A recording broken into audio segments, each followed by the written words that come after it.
Bienvenue sur Hagiographia, la chaîne qui vous fait découvrir ou redécouvrir la vie des saints à travers les chefs-d'œuvre de l'art chrétien. Un soldat romain criblé de flèches qui survit miraculeusement, un saint qui est devenu l'une des figures les plus représentées dans l'art chrétien et le saint patron des archers. Aujourd'hui, découvrez l'histoire extraordinaire de Saint Sébastien, un capitaine romain martyrisé pour sa foi. Nous sommes à la fin du IIIe siècle, sous le règne des empereurs Dioclétien et Maximien. La grande persécution contre les chrétiens fait rage dans tout l'Empire romain. Sébastien, originaire de Narbonne et citoyen de Milan, était animé d'une foi chrétienne très ardente. Mais voici le paradoxe.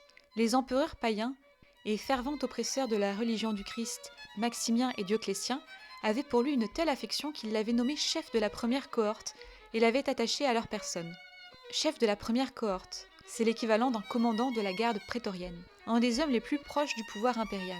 Saint Sébastien ne faisait pas de manifestation extérieure de sa foi, et il utilisait sa position pour soutenir ses frères chrétiens dans leurs tourments. Un jour, deux frères jumeaux, Marcelin et Marc, allaient être exécutés pour avoir refusé d'abjurer leur foi. Leurs parents, leurs femmes avec leurs enfants en pleurs venaient les visiter pour les engager à sauver leur vie.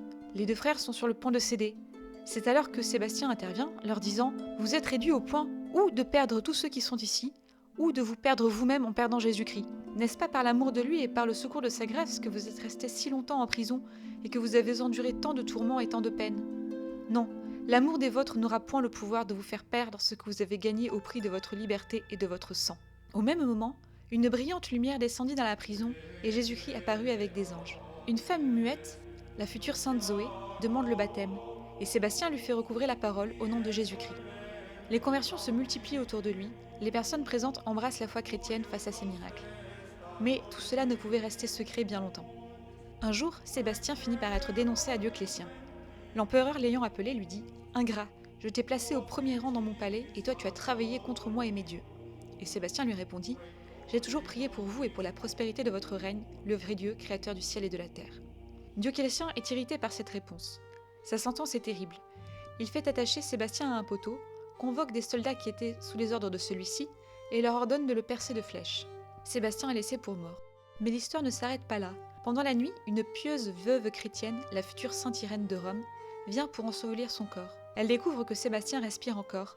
Elle le ramène chez elle, retire les flèches une par une, le soigne, le nourrit. Contre toute attente, Sébastien guérit.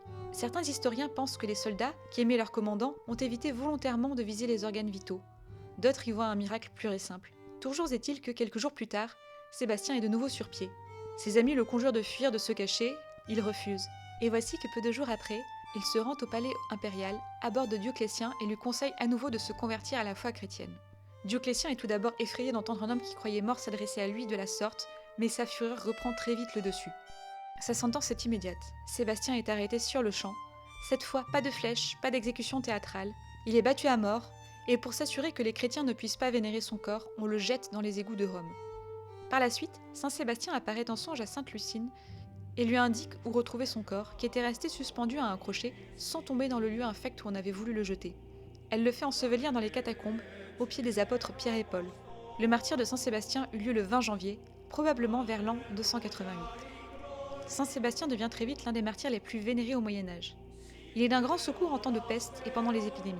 On implore également son intercession, associée à celle de Saint Georges et de Saint Maurice, contre les ennemis de la religion, comme il est dit dans l'Ordo romain et par le cardinal Baronius. Saint Sébastien nous enseigne la persévérance et le courage.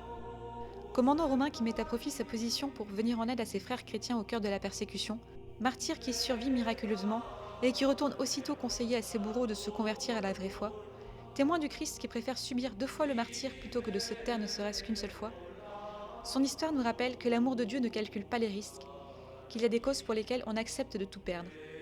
Saint Sébastien est le saint patron des archers, des soldats, des athlètes et des pestiférés. On le fête le 20 janvier. Si cette vidéo vous a plu, abonnez-vous à la chaîne et activez la cloche pour découvrir la prochaine vie de saint. Dites-moi en commentaire quel est votre saint préféré et partagez cette vidéo autour de vous. À bientôt!